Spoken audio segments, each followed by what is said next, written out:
Coba kamu perhatikan gambar ini. Ini adalah batik yang biasa kita temui dalam kehidupan kita sehari-hari. Nah, batik ini sudah mendunia loh. Kenapa bisa ya? Ayo kita bahas di video ini.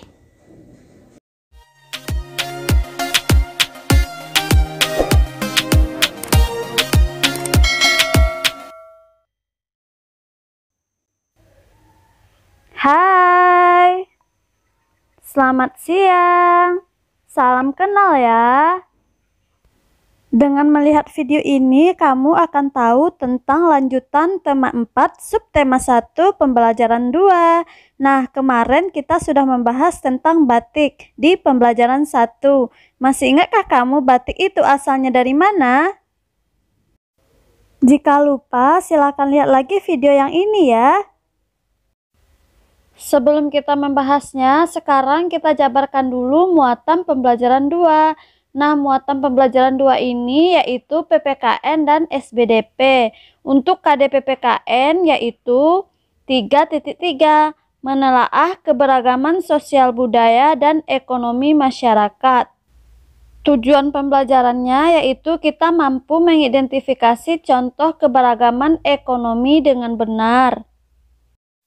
Untuk KDSBDP yaitu 3.1, memahami reklame. Nah, tujuan kita belajar ini adalah yang pertama kita mampu mengidentifikasi ciri-ciri reklame dari contoh yang diberikan dengan benar. Yang kedua, kita mampu membedakan reklame dan bukan reklame dengan benar. Coba kamu amati gambar ini. Ini adalah gambar batik. Nah, di bawahnya adalah gambar orang yang memakai batik. Batik ini sudah tidak asing lagi di Indonesia dan juga sudah tidak asing lagi di dunia. Kenapa begitu ya? Usut demi usut, ternyata batik ini bisa menjadi warisan dunia karena kaya akan simbol-simbol dan filosofi. Setiap corak dan motif pada batik itu tidak pernah sama. Batik menyimpan filosofi dan makna yang mendalam. Nah, karena itulah UNESCO menetapkan batik sebagai warisan dunia. Nah, yang kedua apa ya sebabnya? Sebab yang kedua yaitu batik dianggap sebagai penghubung masa lalu dan masa depan. Karena alasannya batik ini sudah diwariskan secara turun-temurun dan tetap masih ada sampai saat ini, tanpa putus dalam satu dekade pun.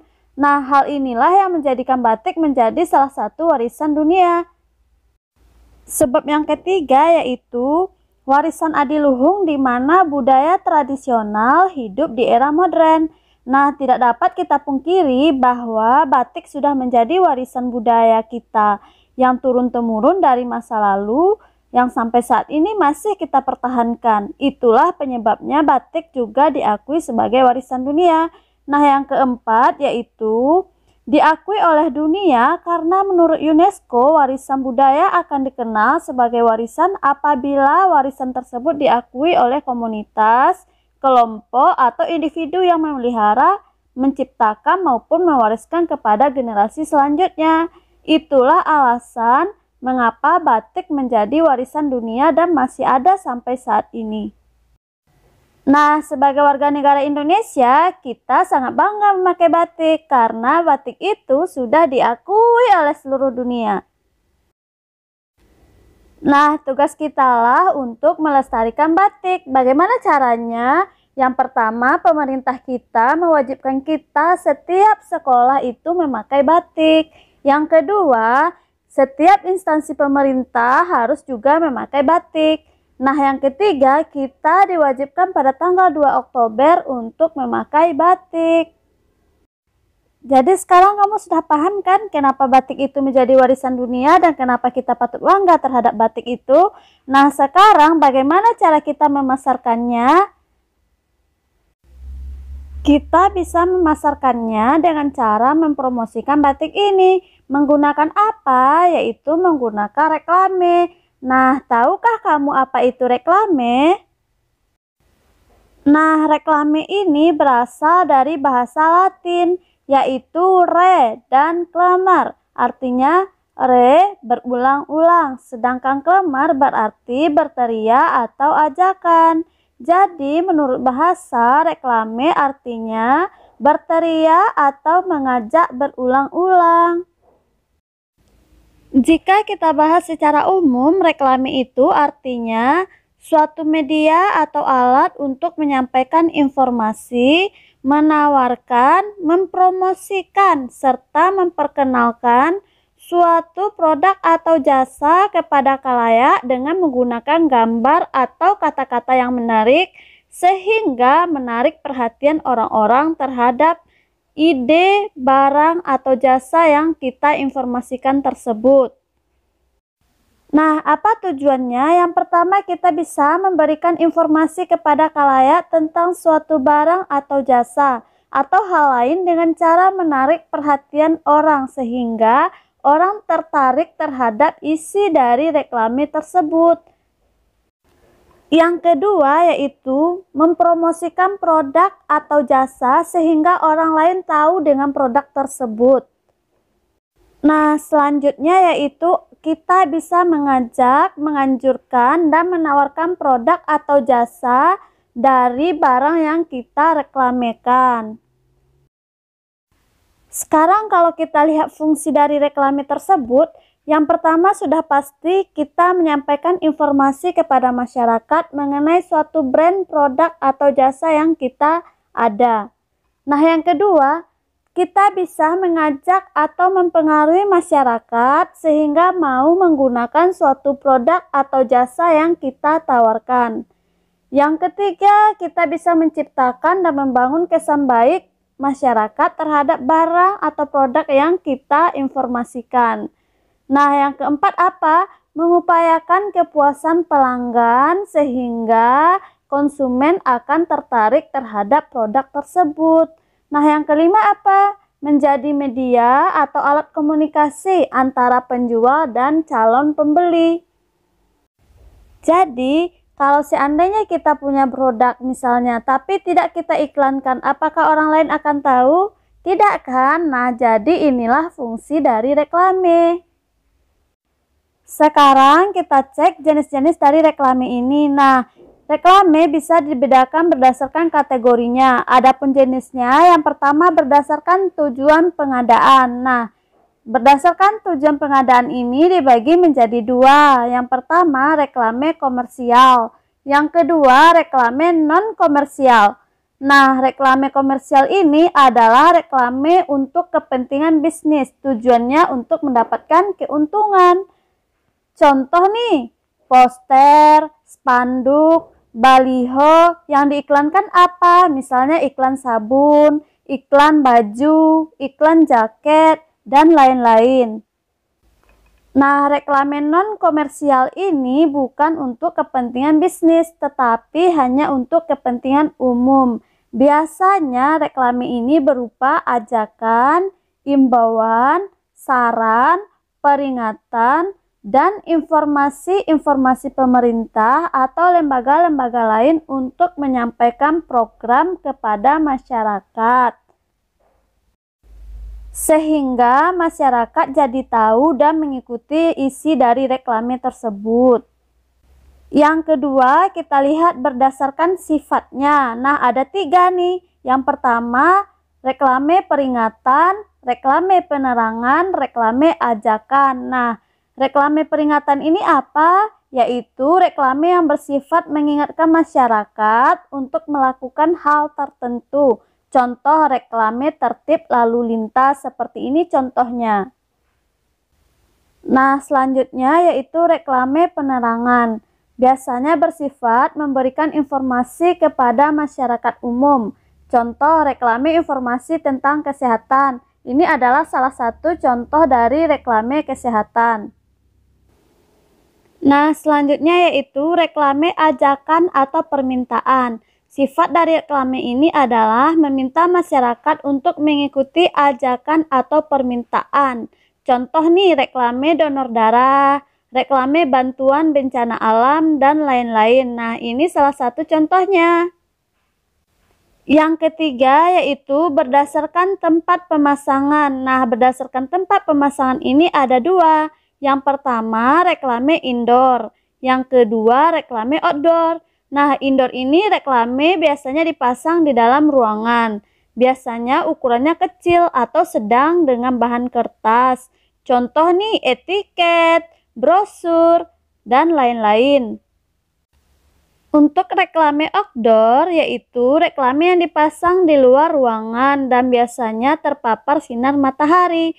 Nah, biasanya ukuran dari reklame ini besar dan dibuat dengan bahan yang kedap air dan sangat tahan matahari. Contoh nih, papan nama, baliho, spanduk, dan lain-lain. Sekarang kita lanjutkan. Yang keempat yaitu berdasarkan media yang digunakan. Nah, berdasarkan media ini dibagi menjadi 3. Yang pertama, reklame audio. Artinya reklame yang disampaikan hanya melalui suara, baik itu langsung maupun itu tidak langsung. Contoh iklan di radio yang biasa kita simak, ya kan? Yang kedua yaitu reklame visual. Artinya reklame yang disampaikan dalam bentuk gambar. Contoh poster, plakat, spanduk, brosur, papan nama, dan lain-lain. Ini adalah salah satu contoh dari reklame visual. Nah, yang ketiga yaitu reklame audio visual. Artinya reklame yang disampaikan dalam bentuk gambar dan suara. Contoh iklan di TV dan iklan di YouTube. Nah, bagaimana caranya agar suatu barang atau produk kita bisa menarik perhatian orang? Bagaimana ciri-ciri dari reklame yang baik itu? Yang pertama yaitu kita memberikan informasi yang jelas dan nyata, tidak berlebihan dalam menyusun kalimat promosi. Nah, yang kedua, kita memberikan seni atau hiasan di sekitar tulisan supaya lebih menarik. Contoh iklan yang ada di sini. Yang ketiga yaitu jujur, artinya pesan yang dikirimkan itu harus jujur dan tidak boleh dibuat-buat. Nah, untuk yang keempat, iklan ini biasanya berulang kali dilakukan sesuai pengertian dari reklame tersebut, artinya pesan yang berulang-ulang sehingga orang dan masyarakat akan mudah mengerti terhadap produk atau jasa yang kita iklankan atau kita reklamekan. Sekarang kita amati gambar ini. Kira-kira dari ketiga gambar ini manakah yang termasuk reklame dan mana yang bukan reklame? Kita lihat gambar pertama. Gambar pertama merupakan reklame karena pada gambar tersebut terdapat kalimat ajakan atau promosi terhadap barang tersebut. Sekarang kita lihat yang kedua gambarnya. Nah, di sini banyak kali gambar-gambar kan, berarti itu bukan reklame karena di sini tidak ada kata-kata penawaran atau promosi. Kita lihat yang ketiga. Yang ketiga ini adalah gambar reklame. Kenapa gambar reklame? Karena di sini ada kata-kata ajakan atau promosi. Contohnya yang ini. Jadi pada intinya reklame itu adalah ajakan atau promosi terhadap suatu barang atau jasa. Jika dia tidak ada ajakan atau promosi berarti itu bukan reklame. Coba amati teks ini. Sudah membaca atau belum? Nah, jika sudah, sekarang coba kita simpulkan bahwa teks ini bercerita tentang sahabat yang tak terpisahkan. Nah, di sini ada dua sahabat yang bernama Hani dan Dwi. Nah, Hani ini dia anak pengrajin sukses, sedangkan Dwi dia anak penjual kue sederhana. Namun, meskipun perbedaan latar belakang mereka berbeda, mereka tidak menghina satu sama lain. Mereka saling menghargai satu sama lain sehingga persahabatan tersebut terjalin. Nah, ibu tanya, seandainya kamu seorang Dwi atau kamu seorang Hani, bagaimana sikapmu? Dijawab di rumah ya. Nah, sekarang silakan kamu jawab juga pertanyaan yang ada di halaman 19 ini. Tadi kita sudah membahas teks tentang sahabat tak terpisahkan. Di sana ada perbedaan tentang keberagaman ekonomi. Nah, ternyata di Indonesia ini kegiatan ekonomi beragam loh. Ada yang menjadi petani, ada yang menjadi nelayan, ada yang menjadi karyawan pabrik, pegawai negeri, pedagang, pengusaha, guru, polisi, dokter, tukang becak, dan lain-lain. Nah, pekerjaan atau usaha yang dilakukan setiap orang itu tujuannya untuk memenuhi kebutuhan hidup. Jadi, kita sebagai manusia harus menghargai kegiatan atau usaha apapun yang dilakukan oleh orang lain. Dengan cara apa? Yang pertama, tidak menghina orang karena pekerjaannya. Yang kedua, tidak mengganggu usaha orang lain. Yang ketiga, kita tidak boleh iri terhadap keberhasilan usaha orang lain, tetapi jadikan itu sebuah motivasi kita agar kita juga bisa seperti orang tersebut. Yang keempat yaitu, lakukanlah persaingan yang sehat. Cara persaingan yang sehat seperti apa? Tidak boleh merusak harga untuk menarik pelanggan. Nah, selanjutnya yaitu, jika kita sudah berhasil dalam melakukan sebuah usaha, sebaiknya kita membantu orang lain yang membutuhkan. Jangan pelit ya. Sekarang kita lihat pengelompokan kegiatan ekonomi. Ada 3 nih. Yang pertama yaitu produksi. Yang kedua konsumsi. Yang ketiga distribusi. Yuk kita bahas satu persatu ya. Produksi. Nah, produksi ini adalah kegiatan menghasilkan barang atau jasa. Kita contohkan ke hal kecil ya. Contoh kita membuat keripik. Keripik ini diolah, kemudian nanti disalurkan atau dipasarkan ke konsumen. Nah, usaha penyaluran barang inilah yang dinamakan dengan distribusi. Nah, jika sudah sampai di tangan konsumen, barang ini kemudian dikonsumsi, artinya dipakai. Jadi, konsumsi adalah kegiatan manusia memakai barang atau jasa untuk memenuhi kebutuhannya. Orang yang memakai atau menikmati barang dan jasa inilah yang disebut dengan konsumen. Nah, kenapa ya kegiatan ekonomi itu berbeda-beda? Nah, kegiatan ekonomi itu berbeda-beda. Pertama, tergantung kepada kenampakan alam dan kondisi alam. Yang kedua, tergantung kepada keadaan seseorang. Kenapa begitu? Karena setiap orang berbeda keterampilan, pendidikan, dan sikap. Nah, inilah yang mempengaruhi kebutuhan ekonomi atau keberagaman ekonomi. Meskipun begitu, nah kita sebagai manusia ini harus saling menghargai semua orang dengan keberagaman ekonomi yang berbeda. Nah, pesan Bu Guru, jika kita berada di keluarga yang kaya, kita tidak boleh sombong ya, kita harus bantu orang-orang yang membutuhkan. Nah, jika kita berada di keluarga yang miskin atau kekurangan, maka kita tidak boleh malu dan kita tidak boleh iri dengan keluarga yang mampu. Sebaiknya kita harus berusaha dan meningkatkan kemampuan diri. Selalu motivasi kita itu adalah sukses, sukses, dan sukses. Jangan sampai kita seperti orang tua kita. Nah, ini bagi keluarga yang kurang mampu ya. Rajin-rajin sekolah. Nah, jadi kita sebagai manusia harus mensyukuri keberagaman ekonomi yang berbeda. Dan juga itu adalah sebagai anugerah Tuhan yang Maha Esa. Sekarang tugasmu di rumah adalah membuat sebuah reklame barang atau jasa yang ingin kamu promosikan. Selamat bekerja. Terima kasih. Jangan lupa di subscribe, like, komen ya. Terima kasih semuanya. Jangan lupa ikuti pembelajaran yang ini.